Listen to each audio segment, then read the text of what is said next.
सर्वोदय नमस्कार बच्चों। आज मैं आप लोगों को पीयूषम भाग 2 का द्वादश पाठ कर्णस्य दानवीरता, कर्ण की दानवीरता अध्यापन करा रहा हूँ। अयम पाठ भास रचितस्य कर्णभार नामकस्य रूपकस्य भाग विशेषः। यह पाठ भास रचित कर्णभार नामक नाटक के अंश विशेष है, भाग विशेष है। अस्य रूपकस्य कथानकम महाभारतात गृहीतम। ऑब्जेक्टिव क्वेश्चन में पूछा जाता है कि कर्ण की दानवीरता कहाँ से ली गई है, तो महाभारत से ली गई है। इस नाटक के रचनाकार कौन है, तो महाकवि भास हैं। भास हास्य रस के प्रसिद्ध कवि थे, इसलिए इनके विषय में कहा गया है कि भासो हास कवि कुल गुरु कालिदासो विलास। कालिदास श्रृंगार रस के हैं और भास हास रस के हैं, इसलिए करुण रस के हैं भवभूति। ये सब जानकारी रखना चाहिए। तो महाभारत युद्ध में कुंती पुत्र कर्ण कौरव पक्षता युद्धम करोति, कौरव के पक्ष से युद्ध करते हैं। कर्णस्य शरीरेण संबद्ध, कर्ण के शरीर से संबद्ध बधा हुआ। कवचम कुंडले च, कवच और 2 कुंडल। तस्य शरीरे रक्षके अस्त, उनके शरीर के रक्षक हैं। यावत कवचम कुंडले च कर्णस्य शरीरे वर्तते, जब तक कवच और ये 2 कुंडल कर्ण के शरीर में है, तावत न कोपी हंतुम कर्णम प्रभवती, तब तक कर्ण को कोई भी मार नहीं सकता है। अतएव इसलिए अर्जुनस्य सहायतार्थम, अर्जुन की सहायता के लिए इंद्र छल पूर्वकम कर्णस्य दानवीरात् वीरस्य शरीरात् कवचम कुंडले च गृह्णाति। इंद्र अर्जुन की सहायता के लिए छल पूर्वक दानवीर कर्ण के शरीर से कवच और 2 कुंडल ग्रहण करते हैं। कर्ण समोदम अंगभूतम कवचम कुंडले च ददाति। अंग जो है, कर्ण है, अपने अंग स्वरूप कवच और 2 कुंडल सहर्ष दे देते हैं। भासस्य त्रयोदश नाटकानि लभ्यन्ते, भास के 13 नाटक मिलते हैं। तेसु, उनमें कर्णभारः अति सरलम अभिनयम च वर्तते, उसमें कर्णभार अत्यंत सरल और अभिनय है, नाटक करने योग्य है। ततः प्रविशति ब्राह्मण रूपेण शक्रः, ब्राह्मण के रूप में कर्ण के सम्मुख देवराज इंद्र का प्रवेश होता है। देवराज इंद्र कहते हैं कि भो मेघा सूर्य नैव निवर्त गच्छन्तु भवन्तः, रो में सूर्य के समान तुम भी लौट जाओ। कर्णम उपगम्य, कर्ण के पास जाकर, भो कर्ण महतराम भिक्षाम याचे, मैं महान भिक्षा चाहता हूं, याचना करता हूं। कर्ण दृढ़ प्रीतोस्मि भगवान, दृढ़ होकर कहता है कि मैं प्रसन्न हूं प्रभु। कर्णो भवंतम अहमेशम नमस्करोमि, मैं कर्ण आपको नमस्कार करता हूं, प्रणाम करता हूं।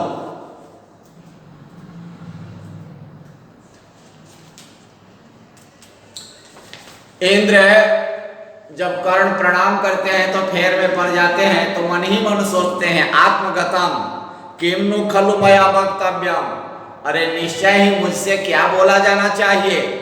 यदि दीर्घायु भवेत पक्षे, यदि दीर्घायु हो वो कहीं कहूँ तो दीर्घायु भविष्यति, दीर्घायु हो जाएगा।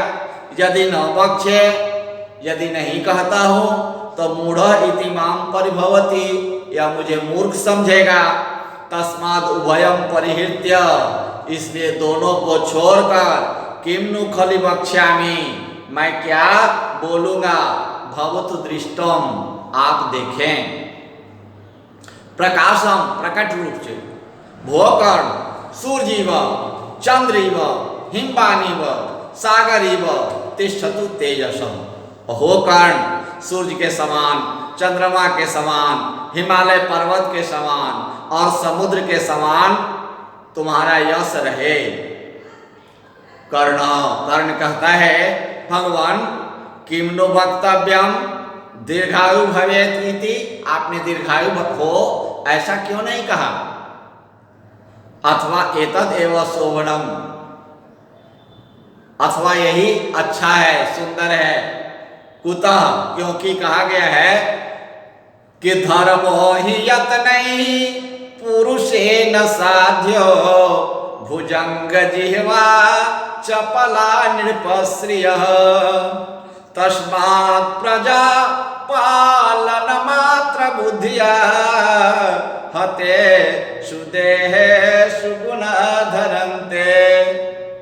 कहा कि ये जो राजलक्ष्मी है, इस सर्पणी के सर्प के जिह्वा के समान राजलक्ष्मी चंचला है, ये स्थिर नहीं रहती है। सामान्य लड़कियां, सामान्य स्त्रियां एक चित्त होकर, एकाग्र होकर कहीं स्थिर नहीं रहती है, तो यह तो पुरुष पुरातन की वधू क्यों न चंचला हो। यह पुरातन पुरुष अर्थात विष्णु की पत्नी है राजलक्ष्मी, ये चंचला क्यों न हो। आज इसके पास कल, उसके पास कल, उसके पास। लक्ष्मी किसी के पास स्थिर स्थायी नहीं रहती है, इसीलिए इनका एक नाम चंचला भी है। तो कर्ण कहते हैं कि सर्पणी के जिह्वा के समान, सर्प के जिह्वा के समान ये राजलक्ष्मी चंचला है। इसलिए बुद्धिमान व्यक्तियों को ये शरीर जो है सो नासवान है, इसमें गुण ही धारण किया जाता है, स्थिर स्थायी रहता है। तो मात्र धर्म का पालन करते हुए बुद्धि से राज का, प्रजा का पालन करना चाहिए। धर्म का पालन ही विशेष रूप से ग्रहणीय है। पुरुष के द्वारा धर्म का पालन यत्न पूर्वक किया जाना चाहिए। आगे कहते हैं भगवान किम इच्छसि किम ददामि, प्रभु आप क्या चाहते हो, मैं क्या दूं। शक्रः, इंद्र कहते हैं महतराम भिक्षामि याचे, बहुत बड़ी भिक्षा चाहता हूं, मांगता हूं। कर्ण महतराम भिक्षाम भवते दास्ये, मैं आपको बहुत बड़ी भिक्षा दूंगा। सालंकारम गोसहस्रम ददामी, गहना से सजाकर अलंकृत करके 1000 गायें देता हूं। इंद्र शक्रः गोसहस्रम, 1000 गायें। मुहूर्तकम क्षीरम पिबामी, अरे तो मुहूर्त भर में मैं उसका दूध पी जाता हूं। नेक्ष्यामि कर्ण नेक्ष्यामि, हे कर्ण मुझे नहीं चाहिए, मुझे नहीं चाहिए, मैं नहीं चाहता हूं, नहीं चाहता। कर्ण किम नेक्षति भवान, क्या आप नहीं चाहते हैं। इदम अपि श्रूयताम्, तो यह भी सुन लें। क्या बहुसहस्रम बाजिनम ते ददामी, बहुत हजार, कई हजार घोड़े मैं आपको देता हूं। शक्र अश्वम, घोड़े। मुहूर्तकम आरोह्यामि नेक्ष्यामि कर्ण नेक्ष्यामि, मैं मुहूर्त भर में ही चढ़ जाता हूं। हे कर्ण मुझे नहीं चाहिए, नहीं चाहिए। नेक्षति भगवान, काट प्रभु आप नहीं चाहते हैं तो अन्यदपि श्रूयताम्, अन्य भी सुने। वाराणाम अनेकम वृंदम अपि ते ददामि, मैं हाथियों का अनेक समूह झुंड आपको देता हूं। गजम, शक्रः गजम, इंद्र कहता है हाथी। मुहूर्ततम आरोह्यामि, मुहूर्त में ही भर में ही चढ़ जाता हूं। मुहूर्त होता है 1.5 घंटे का समय, 1.5 घंटे के समय को एक मुहूर्त कहते हैं। तो कहता है कि मैं मुहूर्त में ही चढ़ जाता हूं। नेक्ष्यामि कर्ण नेक्ष्यामि, मैं नहीं चाहता हूं कर्ण, नहीं चाहता हूं। कर्ण किम नेक्षति भवान, क्या आप नहीं चाहते हैं अन्यद्यपि श्रूयताम्, तो अन्य बात भी सुने। अपर्याप्तम कनकम ददामि, काफी मात्रा में सोने आपको देता हूं। शक्र गृहीत्वा, शक्र ले लेता है। जाता हूं, किंचित गत्वा, कुछ दूर जाकर। का नेक्षामि, कर नेक्षामि, नहीं चाहिए कर, नहीं चाहिए। कर्ण तेन ही जीत्वा पृथ्वी ददामि, नहीं चाहते हैं तो मैं संपूर्ण पृथ्वी को जीत कर दे देता हूं। शक्र पृथिव्याम किम करिष्यामि, इंद्र कहता है कि मैं पृथ्वी को क्या करूंगा। कर्ण कहता है तेना ही अग्निष्टोम फलम ददामि, तो अग्निष्टोम यज्ञ जो मैंने किया है, चारों ओर अग्नि जला दिया, बीच में अपने बैठ करके तपस्या जो किया है, यज्ञ किया है, उसका फल देता हूं। कहा कि अग्निष्टोम फले न किम कायम कार्यम, अरे अग्निष्टोम यज्ञ के फल से मुझे क्या लेना देना है, हमको अग्निष्टोम यज्ञ के फल नहीं चाहिए। कर्ण चिढ़ जाता है, कहता है ते नहीं मच्छिरम ददामी, तो मैं अपना सिर काट कर दे देता हूं। शक्र इंद्र कहता है, घबरा जाता है, कहता है अभी ठहरो ठहरो। कर्ण न भगवान न भेतव्यम न भेतव्यम प्रसीदतु भगवान, ताकि डरिए नहीं, आप प्रसन्न हो जाइए। अन्यद्यपि श्रूयताम्, और अन्य बात भी सुनिए। कहते हैं कि अंगै सहैव जनितं मम देह रक्षा, देवा सुरैरपि न वेद्यमिदं सहस्रैः, देयं तथापि कवचं सह कुण्डलाभ्यां, प्रीत्या मया भगवते रुचिरं यदि स्यात्। हे प्रभु,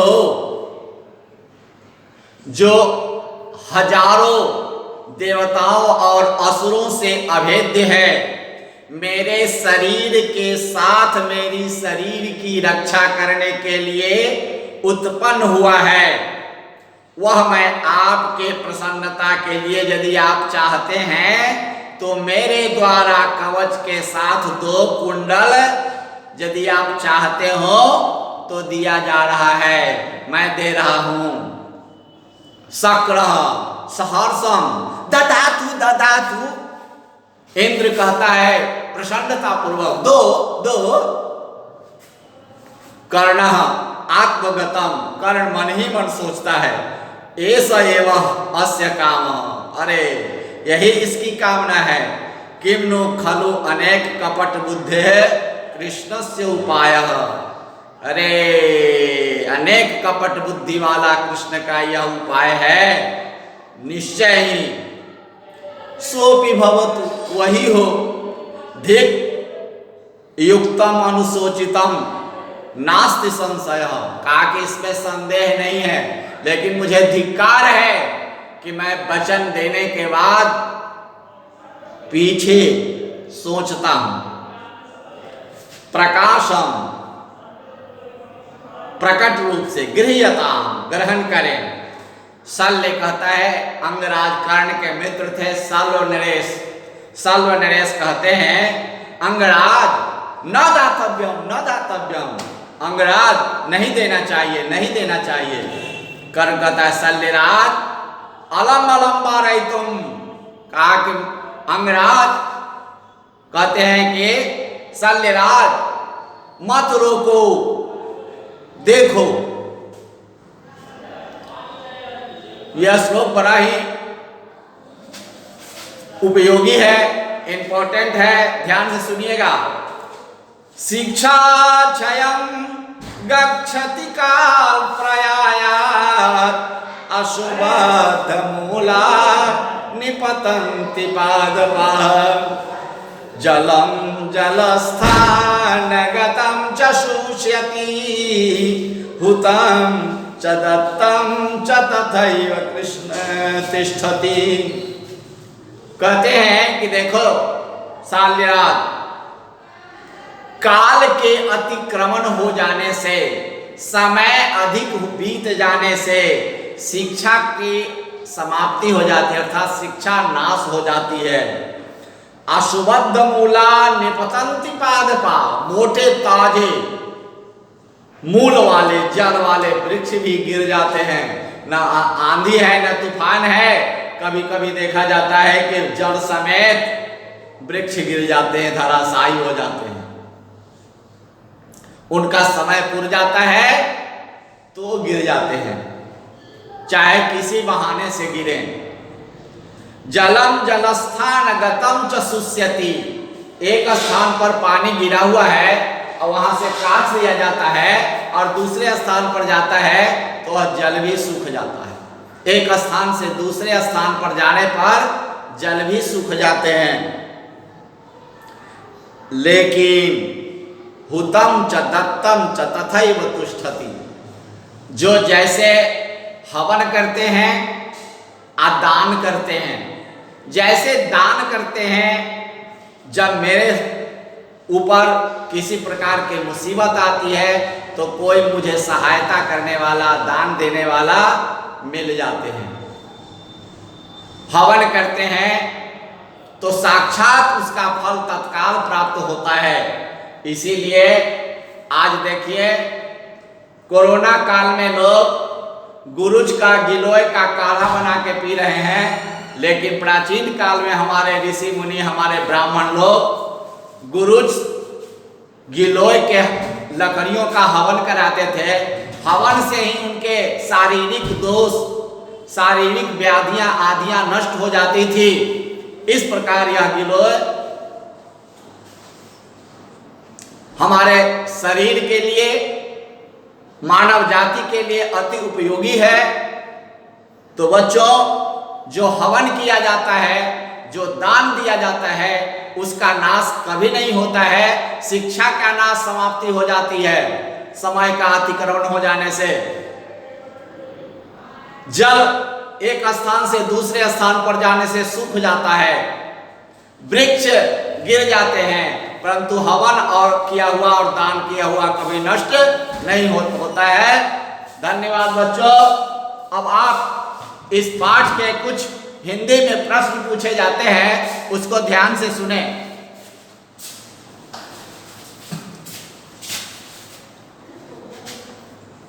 फिर से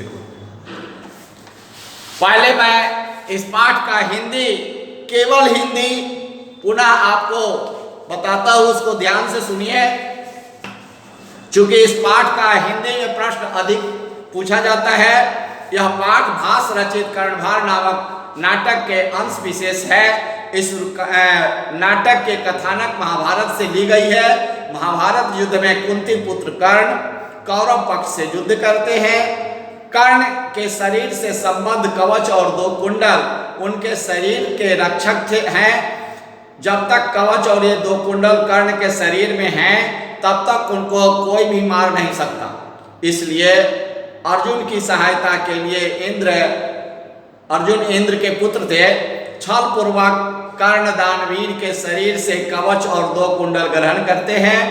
कर्ण सहर्ष अपने शरीर के अंग स्वरूप कवच और 2 कुंडल दे देते हैं। भास के 13 नाटक उपलब्ध हैं। उनमें कर्णभार अति सरल और अभिनय है।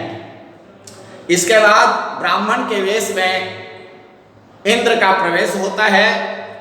इंद्र कहता है कि हे सूर्य, तुम लौट जाओ।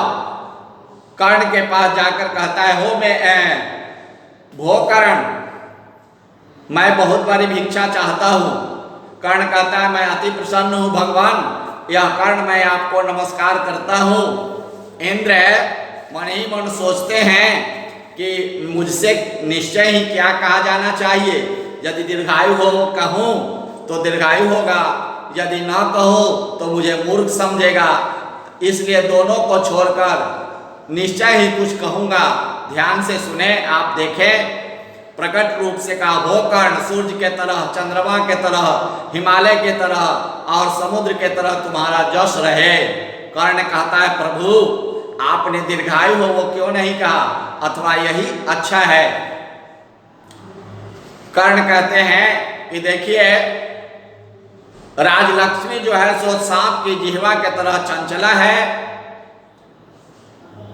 और ये शरीर नासवान में है, इस नासवान शरीर में गुण ही धारण करने योग्य है, इसलिए मात्र प्रजा पालन बुद्धि के द्वारा किया जाता है, इसलिए धर्म की पालन पुरुषों के द्वारा यत्न पूर्वक किया जाना चाहिए। भगवान क्या चाहते हैं, मैं क्या दूं? इंद्र कहता है बहुत बड़ी भिक्षा चाहता हूं। कर्ण कहता है मैं बहुत बड़ी भिक्षा दूंगा, अलंकारों के साथ 1000 गायें देता हूं। कहता है 1000 गायें मुहूर्त में ही दूध पी जाता हूं, नहीं चाहिए कर्ण, नहीं चाहिए, नहीं चाहता हूं कर्ण, नहीं चाहता हूं। कर्ण कहता है क्या नहीं चाहते हैं, तो यह भी सुने कई 1000 घोड़ों के समूह आपको देता हूं। कहा इंद्र कहते हैं कि घोड़े मुहूर्त में ही चढ़ जाता हूं, नहीं चाहता हूं कर्ण, नहीं चाहता हूं। कहा कि क्या नहीं चाहते हैं, तो अन्य भी सुने हाथियों के अनेक झुंड आपको देता हूं। कहा हाथी मुहूर्त में ही चढ़ जाता हूं, नहीं चाहिए कर्ण, नहीं चाहिए। कहा क्या नहीं चाहते हैं भगवान, तो अन्य भी सुनिए का पर्याप्त मात्रा में सोने देता हूं, लेकर कुछ दूर जाकर, नहीं चाहता हूं कर्ण, नहीं चाहता हूं। तो कहता है तो संपूर्ण पृथ्वी को जीत कर देता हूं। पृथ्वी को क्या करूंगा, इंद्र कहते हैं। कर्ण कहते हैं तो अग्निष्टोम का फल देता हूं। का अग्निष्टोम यज्ञ के फल से क्या लेना, क्या काम? तो कर्ण कहते हैं तो मैं अपना सिर देता हूं। का इंद्र कहते हैं ठहरो ठहरो। कर्ण कहते हैं डरिए नहीं, आप प्रसन्न हो। अन्य भी सुने, तो सुनिए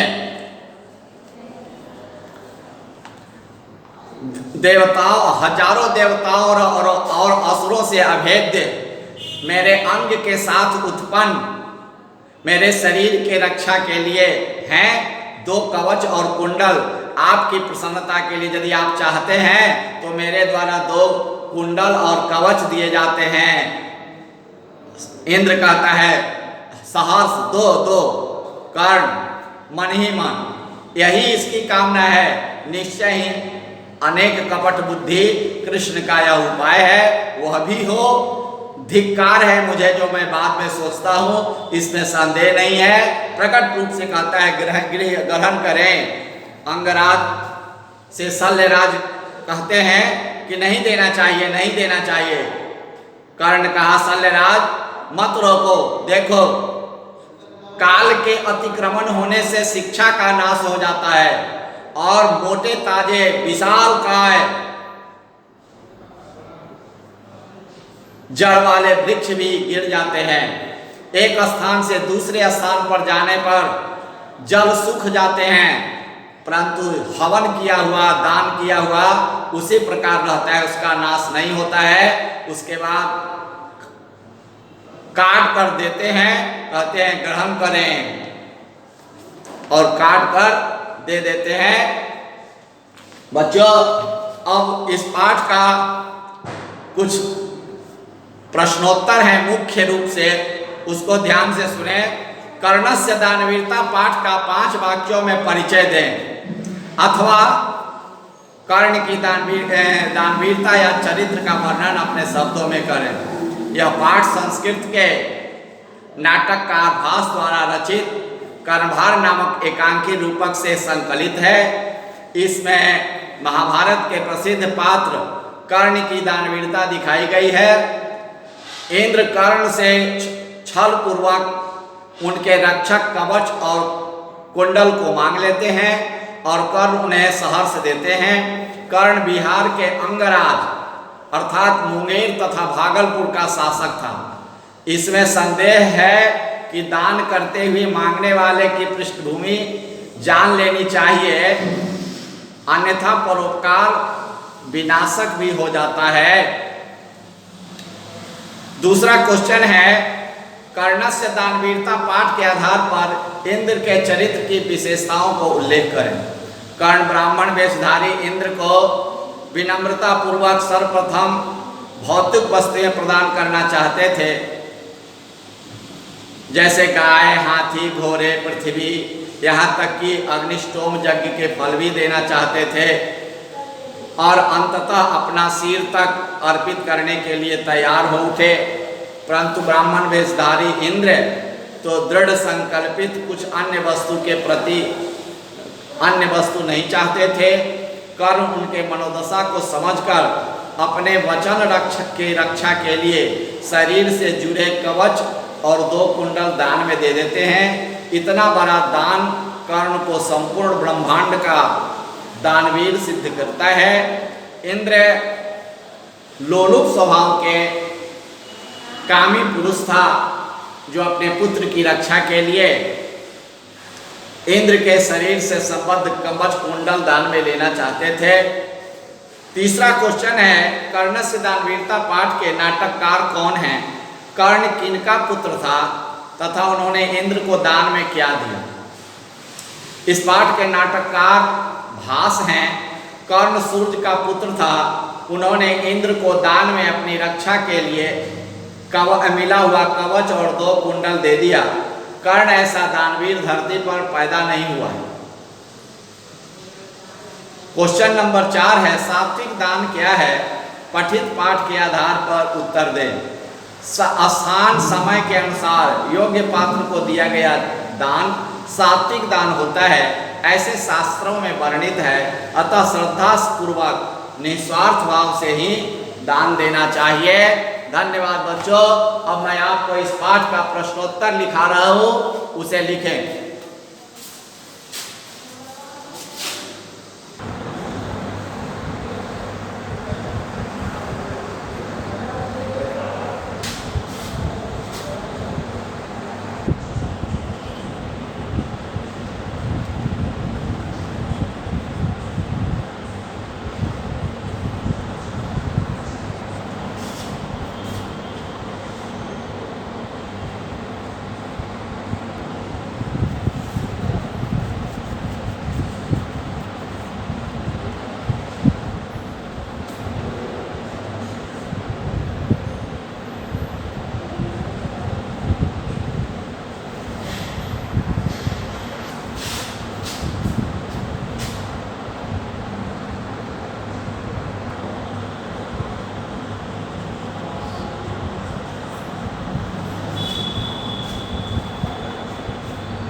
देखिए बच्चों, मैंने आपको कर्णस्य दानवीरता पाठ पढ़ा दिया और इसका प्रश्नोत्तर भी लिखा दिया। अब आप जानिए कि कर्णस्य दानवीरता पाठ कहाँ से उद्धृत है। कर्णस्य दानवीरता पाठ महाभारत से संकलित है और भास द्वारा रचित कर्णधार नाटक से का अंश है, भाग है। महाभारत आपका भारतीय संस्कृति का अद्वितीय बृहद ग्रंथ है। इसमें 1,00,000 श्लोक हैं महाभारत में और इस ग्रंथ में 18 पर्व हैं। पर्व मतलब पोर होता है। जिस तरह से गन्ना के ईख के पोड़ में गांठ होता है और गांठ के दोनों ओर रसयुक्त पदार्थ रहता है, रस रहता है, उसी तरह महाभारत में जो अध्याय हैं उसको रखा गया है नाम पर्व।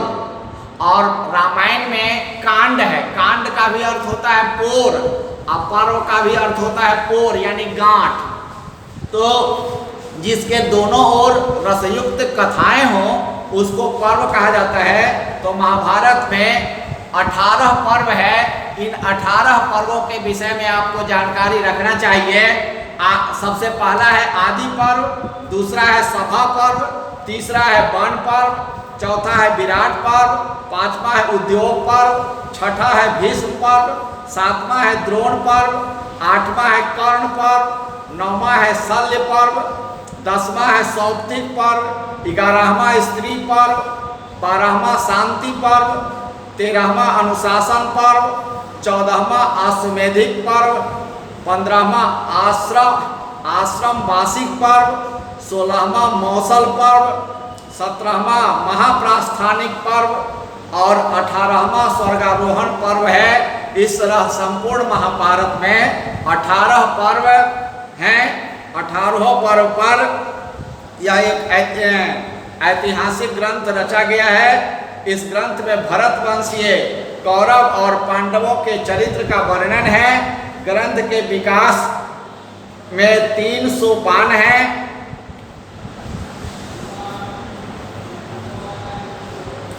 इस तरह से मैंने आपको विशाल ग्रंथ जो हमारे हिंदू संस्कृति के 2 ग्रंथ हैं, रामायण और महाभारत। रामायण के रचनाकार मूल रूप से आदि कवि वाल्मीकि हैं और महाभारत के रचनाकार महर्षि व्यास हैं। धन्यवाद बच्चों, आप इन प्रश्नों को अपने अभ्यास पुस्तिका में उतारेंगे और उसको याद करेंगे।